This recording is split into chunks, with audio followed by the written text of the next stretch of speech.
Okay. अपने अनुशीलन channel पर मैं आप सभी श्रोताओं का, सभी सब्सक्राइबर्स का, सभी मित्रों का स्वागत करता हूं। इसके पूर्व के वीडियो में हमने सनातन धर्म और आनंद पर चर्चा किया था और ये है हमारा मंतव्य है कि सनातन धर्म आनंद की खोज है, आनंद का अनुसंधान और आनंद के अनुसंधान की प्रयोगशाला है। आज हम इस विषय पर चर्चा करेंगे कि आनंद क्या है, आनंद के कितने रूप हैं।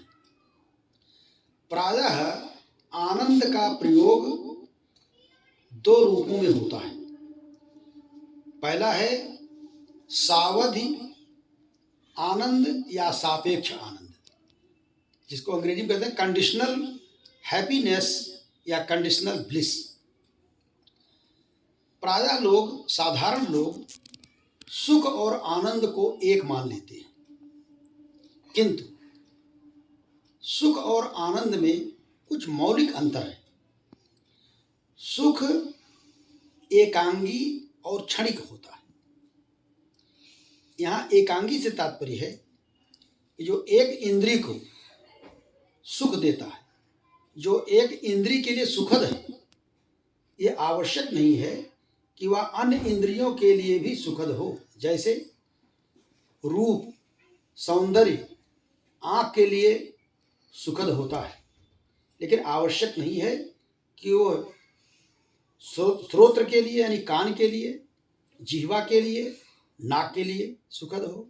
इत्र नाक को के लिए सुखद होता है, लेकिन उसी इत्र को जिह्वा से चखिए तो आपको अच्छा नहीं लगेगा।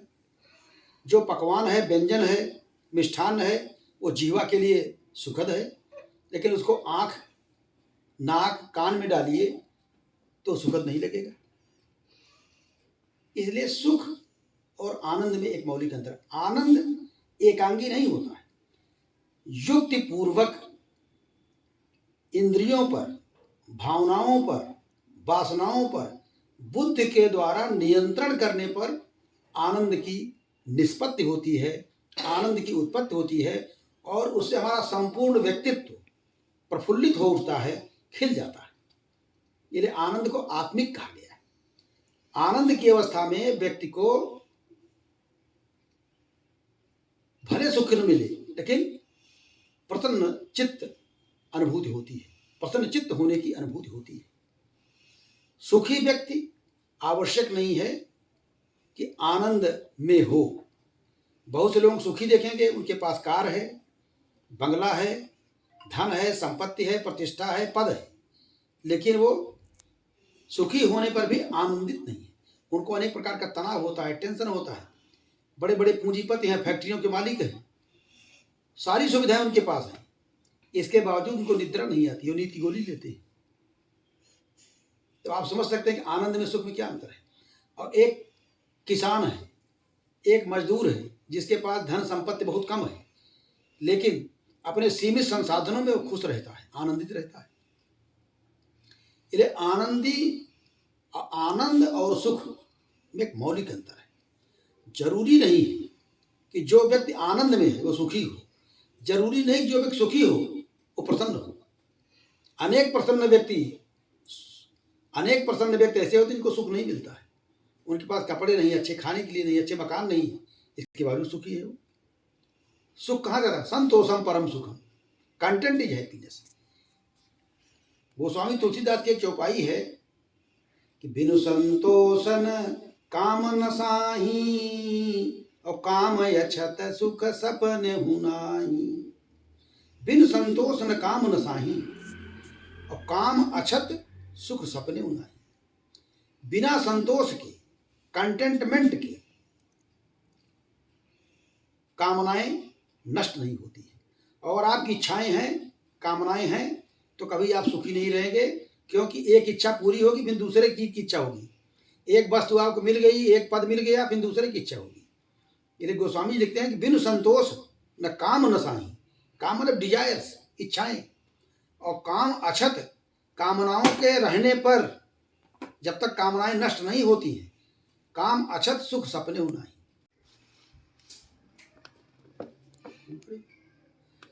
तो संतोष आनंद का स्रोत है। एक बड़ा प्रसिद्ध दोहा है, गोधन गज धन बाज धन और रतन धन खान, जब आवे संतोष धन सब धन धूल समान।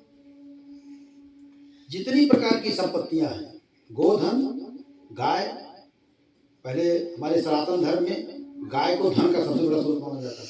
गज माने हाथी, घोड़ा, और रतन सोना चांदी रत्न का भंडार आपके पास हो। लेकिन जब संतोष आता है मनुष्य में तो सब धन धूल समान। जिसको उस परमानंद की अवस्था को जिसे प्राप्त हो जाती है, जो उस परम आनंद में विलीन हो जाता है, उसके लिए सारी भौतिक संपत्तियां निर्मूल्य हो जाती हैं, धूल के समान हो जाती हैं। तो जो आनंद है, आनंद का दूसरा रूप है पारमार्थिक स्वरूप, जिसे कहा गया निरपेक्ष निरवधि आनंद, कैटेगरिकल ब्लिस। कैटेगरिकल ब्लिस जिसमें कोई शर्त नहीं होती, जिसकी कोई सीमा नहीं होती, ये असीम है, अखंड है, अनंत है और निरवधि है, कोई अवधि नहीं, परमानेंट है। ऐसा आनंद लौकिक जीवन में सुलभ नहीं होता है।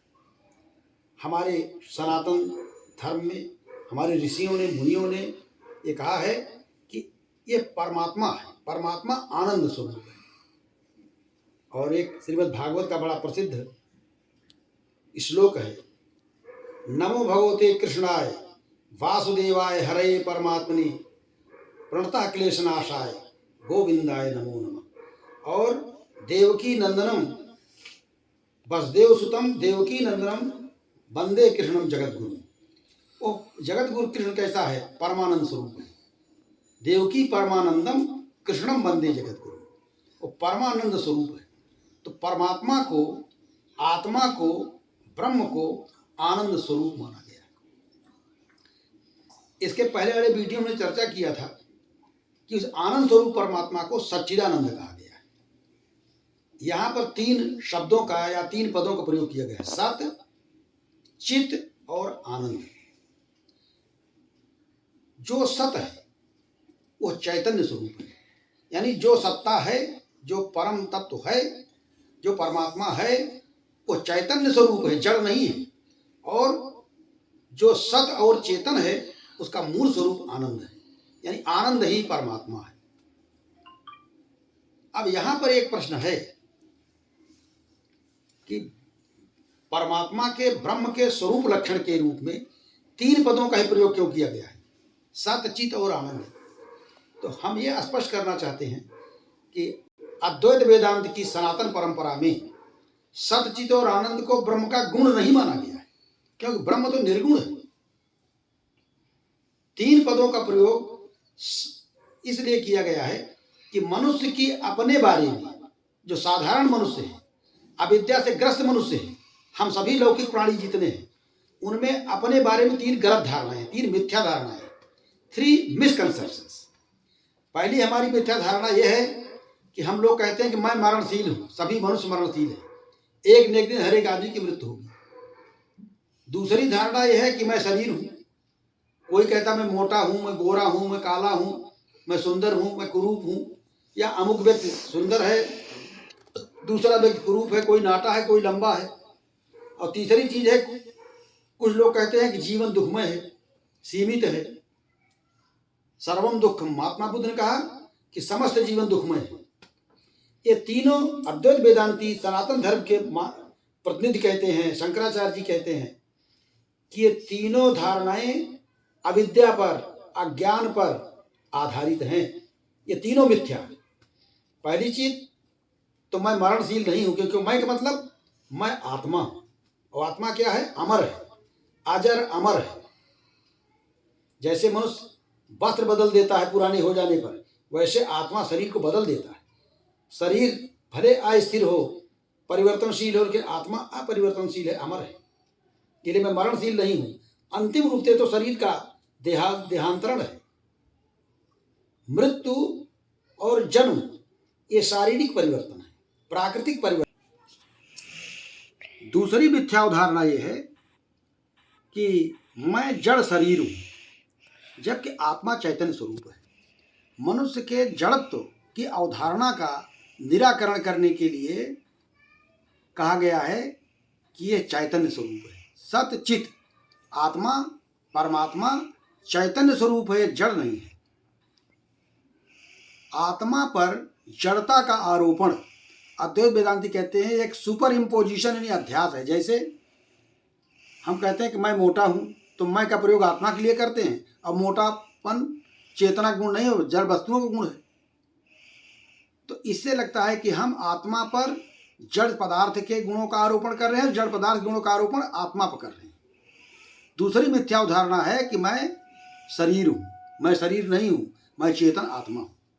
और तीसरी उदाहरण है कि मैं सीमित हूं, सत्यम ज्ञान अनंतम ब्रह्म या सच्चिदानंद, मैं दुखी हूं। मनुष्य का जीवन दुखमय है नहीं, मनुष्य का जीवन अंतिम रूप से मनुष्य आत्मा है, परमात्मा का स्वरूप है, इसलिए वो आनंद स्वरूप है, दुखमय नहीं।